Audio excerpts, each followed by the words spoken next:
Baik, Assalamualaikum warahmatullahi wabarakatuh. Saya Ade Hasan.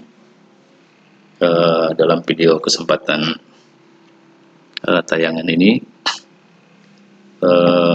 saya akan menyampaikan tentang materi perkuliahan. Mengapa mahasiswa Fakultas Hukum harus mempelajari tentang etika profesi hukum. Etika profesi hukum merupakan salah satu mata kuliah yang diampu oleh Bu Dr. Junior. Saya ucapkan terima kasih kepada Bu Dr. Junior atas berkenannya memberikan materi-materi perkuliahan di Fakultas Hukum Universitas Buana Perjuangan Karawang. Baik, sebelum masuk ke dalam materi pokok, saya akan menyampaikan dulu apa itu etika profesi hukum. Secara susunan frase itu ada dua frase, yaitu etika dan profesi hukum.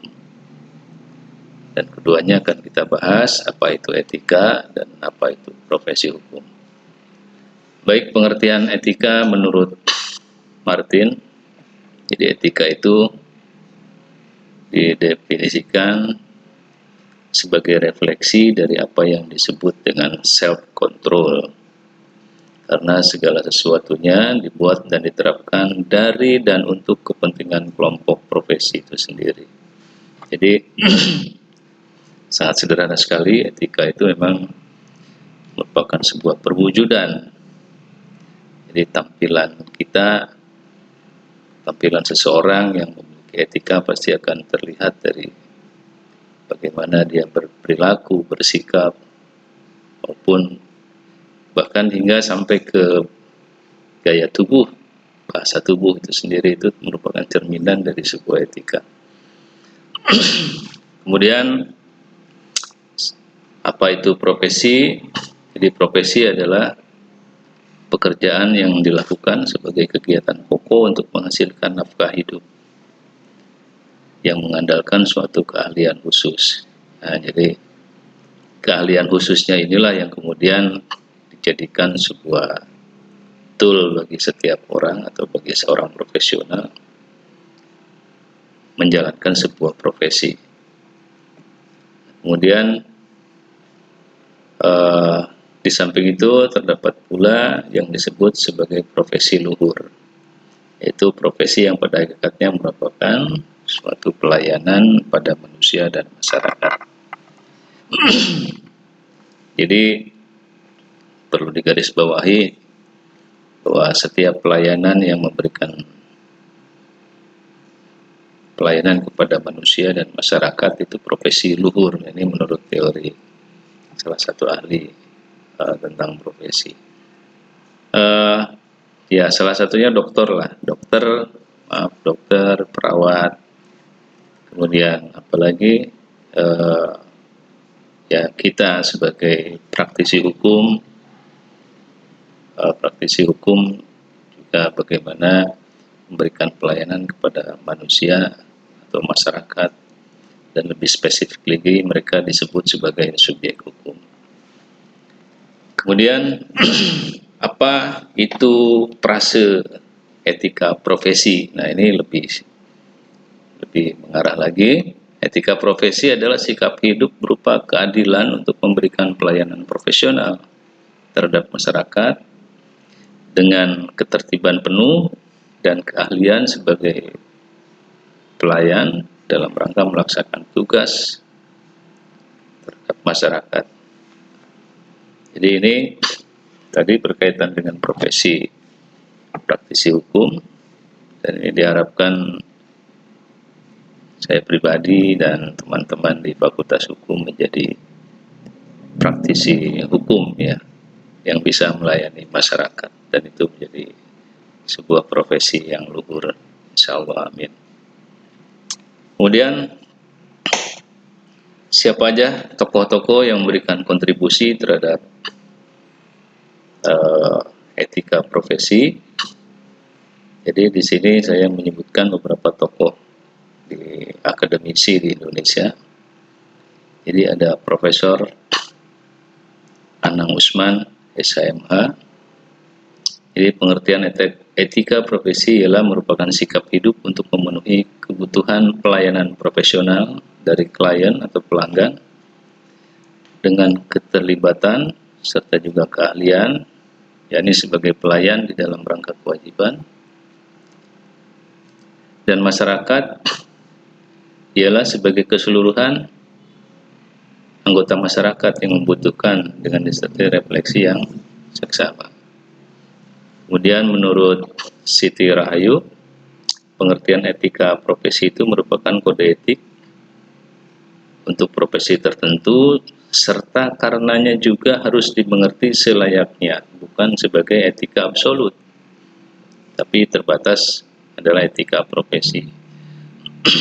Kemudian menurut Sawyer 2005, pengertian etika profesi ini ialah pernyataan-pernyataan yang berorientasi pada pedoman yang digunakan ialah sebagai haluan perilaku di dalam melaksanakan tanggung jawab profesionalnya. Ini menurut Sawyer ini dia lebih memberikan batasan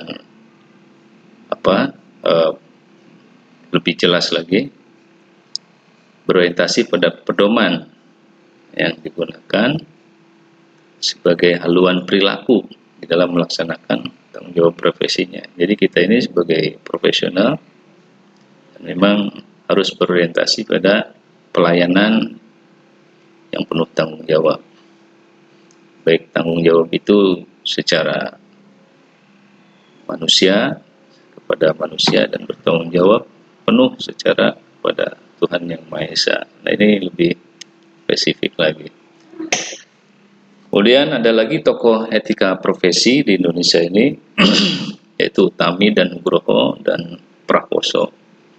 Dan yang lebih menarik di Indonesia ini, etika profesi itu sudah dijadikan sebagai ketentuan perundang-undangan. Ya, walaupun ruang lingkupnya pada Undang-Undang Nomor 8 Tahun 74 tentang pokok-pokok kepegawaian. Jadi ini ruang lingkupnya kepegawaian ASN ya, aparatur sipil negara. Tetapi negara sudah memberikan rambu-rambu tentang kode etik profesi. Jadi di dalam undang-undang ini kode etik profesi merupakan suatu pedoman sikap, tingkah laku, serta juga perbuatan dalam melaksanakan tugas dan juga dalam kehidupan sehari-hari. Nah, ini betapa negara kita sudah memberikan arah yang jelas tentang apa itu etika profesi ya. Selanjutnya, nah kita di tengah masyarakat ini juga memahami, jadi ada etika-etika yang bersifat khusus dan etika yang bersifat umum. Jadi kalau etika yang bersifat umum itu berisi prinsip-prinsip serta moral dasar. Tapi kalau yang etika yang lebih spesifik atau etika khusus, yaitu etika terapan yang berlaku pada suatu kelompok profesi. Contoh etika khusus ini dibagi lagi menjadi etika individual dan etika sosial. Etika sosial dibagi menjadi sikap terhadap sesama, etika keluarga, etika profesi, misalnya etika untuk pustakawan, arsiper, kemudian dokumentalis dan pialang informasi. Kemudian ada etika politik dan etika lingkungan hidup, serta kritik ideologi etika. Ini berkaitan dengan etika profesi, ini masuk ke dalam ruang lingkup etika profesi khusus. Kemudian dalam pembelajaran mata kuliah etika profesi ini, tentunya para desainer mata kuliah konsep etika profesi itu didasarkan sebuah konsep. Jadi etika berkaitan dengan konsep yang dimiliki oleh individu atau kelompok untuk menilai apakah tindakan yang telah dikerjakan itu salah atau benar, buruk atau baik.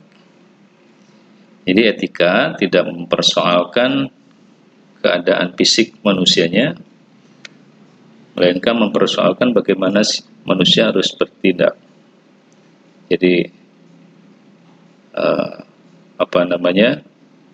ini sangat objektif sekali ya di etika, di dalam penilaian atau objek penilaian etika ini. Jadi yang dilihat adalah apa yang diperbuat oleh manusianya, bukan bagaimana kondisi manusianya secara fisik. Lanjut. Ini ada juga sebuah teori tentang kode etik yang berkaitan dengan etika profesi, yaitu Abdul Qadir Muhammad. Kode etik profesi merupakan norma yang diterapkan dan diterima kelompok profesi yang mengarahkan atau memberi petunjuk kepada anggota sebagaimana harusnya berbuat, sekaligus menjamin mutu moral profesi tersebut. Nah, ini ketika kita menjalankan sebuah profesi, ini kode etik itu menjadi sebuah platform aturan atau panduan bersikap, bertindak. Ini yang menjadi, menurut Abdul Qadir Muhammad, kode etik ini ya sebagai penjamin mutu moral profesi tersebut. Kemudian ada beberapa fungsi kode etik, yaitu sebagai sarana kontrol sosial, jadi sebagai pencegah campur tangan pihak lain. Nah, ini dibatasi di dalam kode etik sebuah profesi. Kemudian sebagai pencegah kesalahpahaman dan konflik. Dan yang terakhir, kode etik itu bisa sebagai self-regulation. Apa yang dimaksud dengan kontrol sosial adalah ketika kita sudah menjalankan sebuah profesi dan terikat dengan kode etik profesi tersebut, maka kode etik itu menjadi kontrol sosial bagi diri kita sendiri. Bahkan terlebih juga ini bisa menjadi kontrol sosial bagi masyarakat pada umumnya. Kemudian bagaimana, apa yang dimaksud dengan sebagai pencegah campur tangan pihak lain? Nah, ini kode etik membatasi ruang lingkup tanggung jawab ketika kita sudah berprofesi sebagai penegak hukum. Tentunya apa yang menjadi wilayah tanggung jawab pekerjaan kita tidak boleh ada campur tangan pihak lain. Karena apa? Karena untuk mendapatkan kepercayaan dan berkiprah sebagai praktisi hukum pun kita sudah dibatasi oleh perizinan dan sertifikasi tentunya. Jadi tidak ada pihak lain yang boleh ikut campur ke dalam tanggung jawab pekerjaan profesional kita. Nah, itu yang dimaksud dengan sebagai pencegah campur tangan. Kemudian kode etik juga bisa sebagai pencegah kesalahpahaman dan konflik.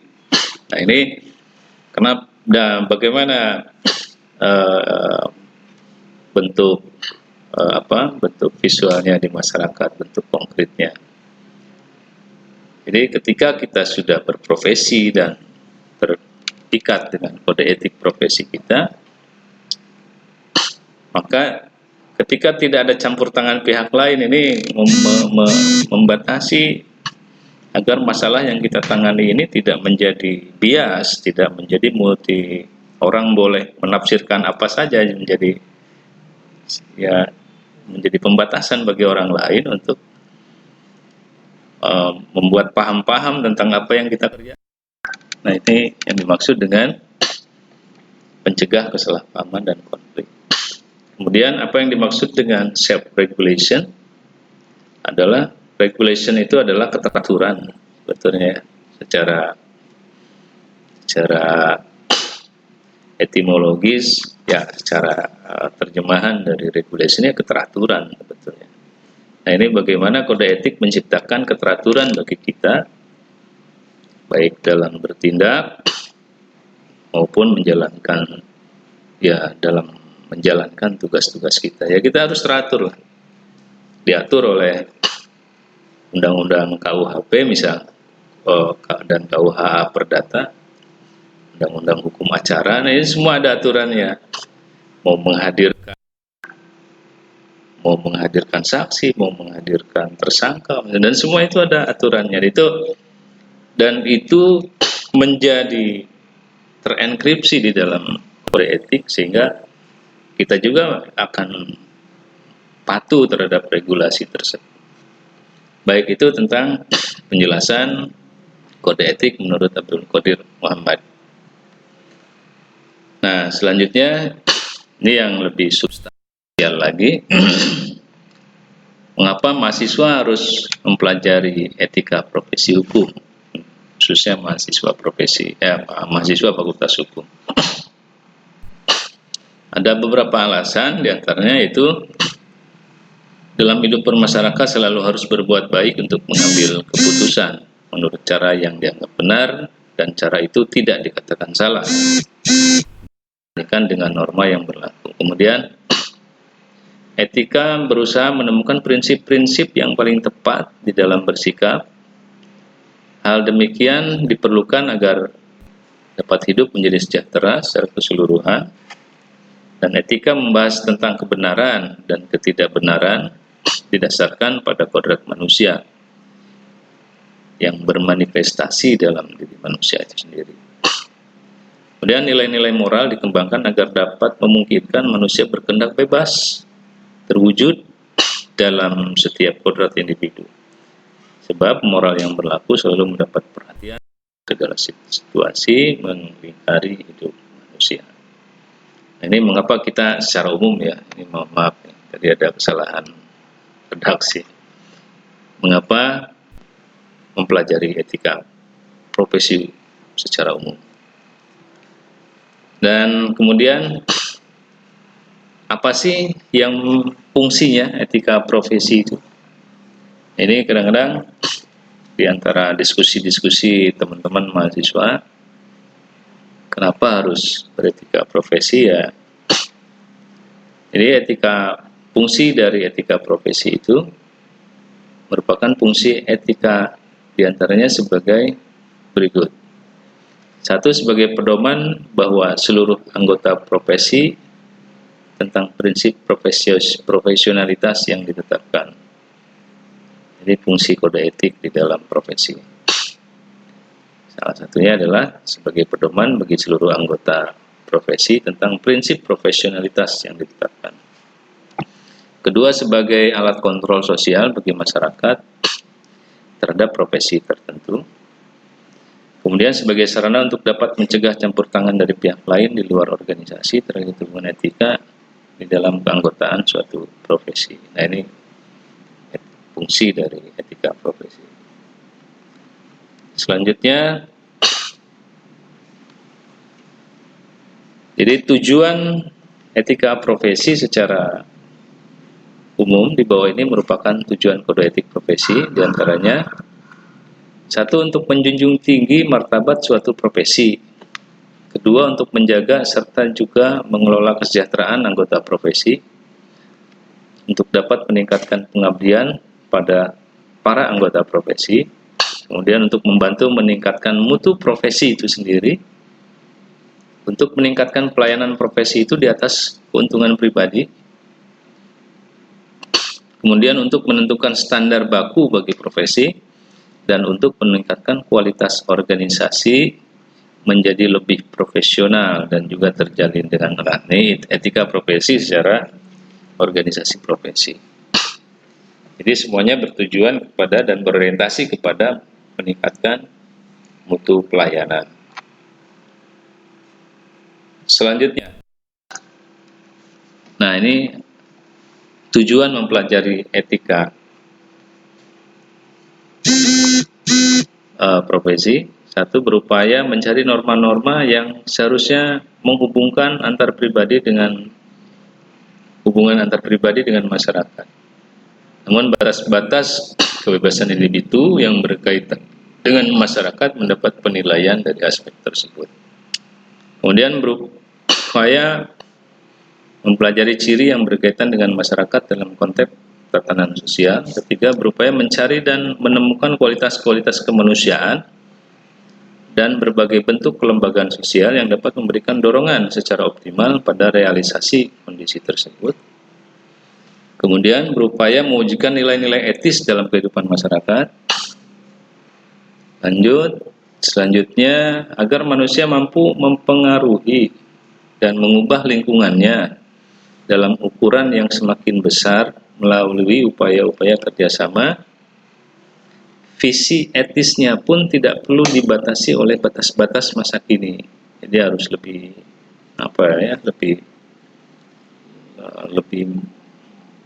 tidak terbatas oleh ruang waktu lah, gitu kurang lebih ya.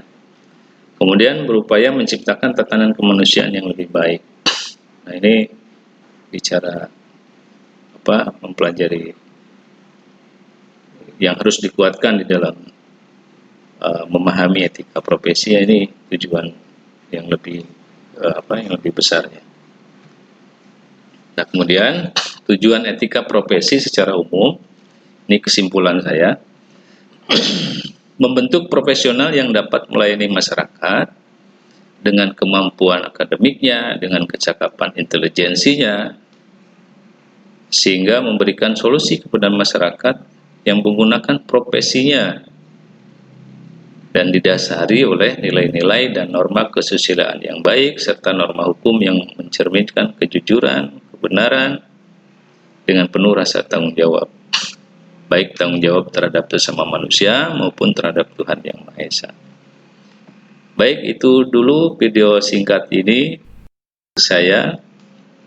Terima kasih atas perhatiannya dan mohon maaf apabila masih banyak kekurangan yang tersampaikan di dalam video ini. Semoga ke depan dengan video pertama ini memotivasi kita dan saya pribadi untuk lebih giat belajar tentang apa itu etika profesi. Sampai di sini dulu. Assalamualaikum warahmatullahi wabarakatuh.